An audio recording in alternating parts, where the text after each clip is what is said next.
think it's also fair to point out that when we were in Moscow, for example, I think most of the people here also were extremely impressed by their public transportation system.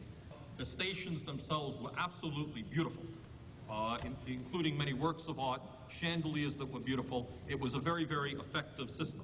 Also, I was impressed by the youth programs that they have, their palaces of culture for the young people, a whole variety of programs for young people, and cultural programs which go far beyond what we do in this country.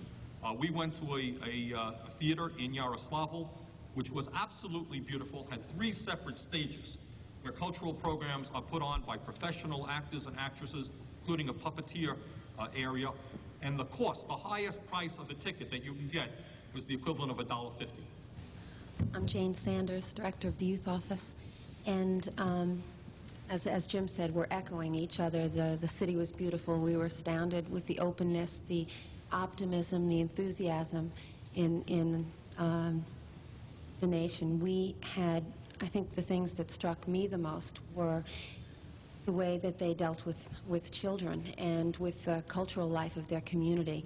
As Howard mentioned, they put the money into public facilities, and they have palaces of culture which are paid for strictly by trade union dues, and those places have movies and dances and a lot of artistic outlets for people.